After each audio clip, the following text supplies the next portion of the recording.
Baik, Masya Allah. Kami ingin menghapus istilah ayah biologis. Karena kalimat ayah biologis ini menunjukkan satu makna yang busuk, yaitu ada perzinaan di sana.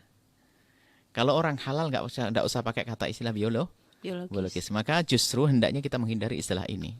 Kadang Ustadz pun nggak sadar, wah ini ayah biologisnya. Kenapa harus pakai ayah biologis? Ayahnya saja sudah cukup. Saya anaknya abah saya, cukup anaknya saya. Jadi sekarang ini zaman istilah biologis sudah menunjukkan bahasanya ada perzinaan situ. Hati-hati ya. Jadi tidak usah pakai istilah biologis. Ya bukan ayahnya, sudah selesai. Atau dianggap ayahnya, tapi bukan ayah sesungguhnya. Dianggap di hadapan umat, dianggap sebagai ayahnya karena apa? Dia sudah menikahi ibundanya. Biarpun dia di luar nikah dan nasabnya tidak sambung kepada ayah tersebut. Pertama, perempuan tersebut dengan laki-laki yang menikah dengan ibunya mahram. Karena ayah tersebut adalah ayah tiri. Walaupun aslinya dari yang menghamili ibunya, tapi bukan ayah sesungguhnya. Karena nasabnya tidak nyambung, tapi ayah tiri. Jadi nasab nyambung karena telah menikahi ibunya. Jangankan kok ayah itu, orang lain pun kalau nikah dengan ibunya, maka ayah tiri itu adalah mahram dengan anak tirinya tadi. Baik, kemudian yang lahir dari perut ibunya itu ya adik dong. Saudara seibu, bukan sekandung. Ini kadang-kadang orang tidak bisa membedakan di negeri kita ini, dipikir anak tiri itu, adik tiri. Bukan. Wanita tersebut, gadis tersebut dengan anak ibu-ibunya, itu ya anak seibu, adik seibu, saudara seibu, mahram. Mahram tidak batal wudhu. Tidak boleh saling menikah. Bukan tiri, seibu. Seibu. Bukan, istilah sekandung itu seayah dan seibu. Istilah sekandung. Di Indonesia itu ada istilah jadi. Ada saudara seayah saja, ibunya beda. Ada saudara seibu saja, bapaknya beda. Ada saudara sekandung, berarti bapak ibunya sama. Baik. Nah gitu, jadi itu saudara Anda. Bahkan suatu ketika ada satu orang kita bertanya, berapa saudaraku? Saya 1 dan adik tiri saya 3. Siapa adik tiri itu? Anaknya ibu saya dari ayah yang kedua. Itu bukan saudara tiri, itu saudara seibu. Nah, seperti itu. Jadi semuanya mahram itu. Dan yang terpenting dari ini semuanya adalah tutup kisah ibundamu dan ayah tirimu yang punya kisah berzinaan. Tutup. Anda tidak. Dan kalau berarti kalau seandainya si bapak yang memang sebenarnya ini kan bapak asli, hanya karena terjadi di perzinahan tidak dianggap kan gitu Bu ya. Bukan bapak, jangan banyak bapak asli. Sebut bapak, yang menzinai ibunya.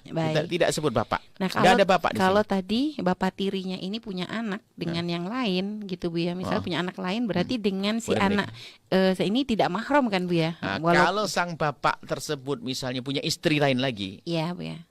Atau pernah nikah dengan yang lainnya, punya anak, maka anaknya bapak tersebut dengan anak gadis ini nggak ada urusan, boleh nikah. Boleh nikah, Bu ya. Laki-laki ini bukan nggak ada apa-apanya kok.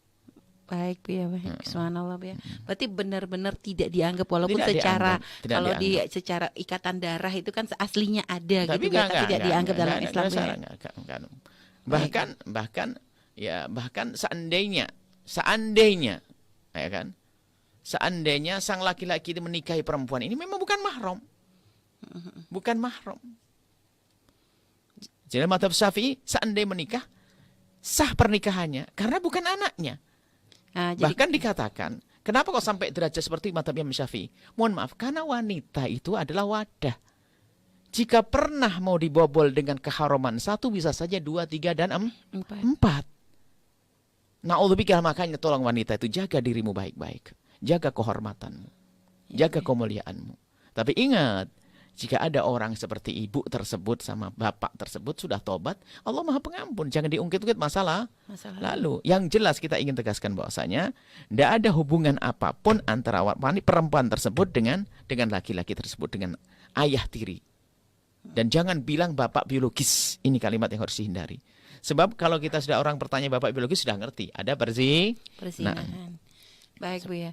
Dan untuk satrul aib Bu ya, misalnya si anak perempuan ini yang apakah boleh ibaratnya mungkin untuk nama bintinya itu iya, untuk menutup aib bisa saja dilakukan itu semuanya. Yang penting kejelasannya disampaikan kepada anak-anaknya tidak berebut waris. Karena anak perempuan ini tidak bisa mewarisi bapak tersebut. Kalau untuk menutup aib sah saja. Perempuan ini binnya dia, tapi pada hakikatnya dia dalam pernikahan dalam selanjutnya enggak. Ini untuk menutup aib. Kisahnya untuk menutup. Kalau enggak, bilang anaknya siapa?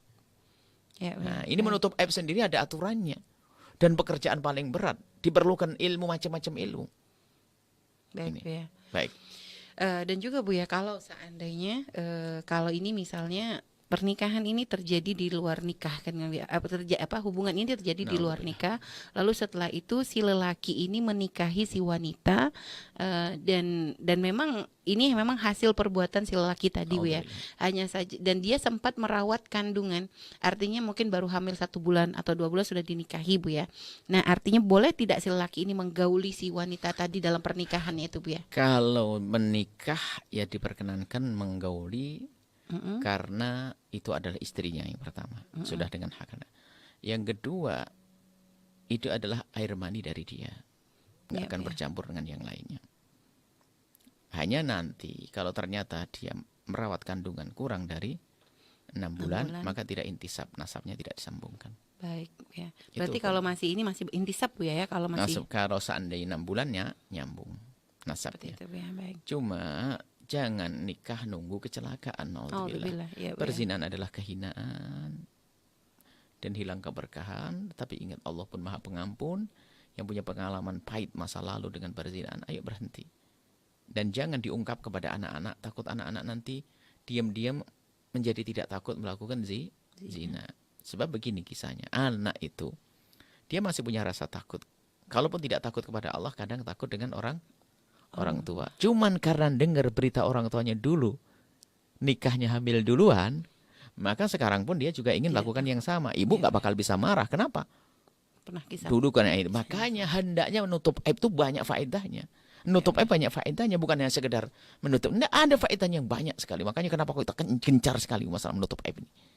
Kenapa banyak orang tidak mengerti ilmunya atau dianggaplah bodoh. Padahal seolah-olah dia berilmu tapi tidak punya adab di dalam menutup aib, tidak punya cara, sehingga tidak bisa menyelesaikan masalah. Setelah Anda menyaksikan video ini, jangan lupa berselawat kepada baginda Nabi Muhammad sallallahu alaihi wa alihi wa sahbihi wasallam.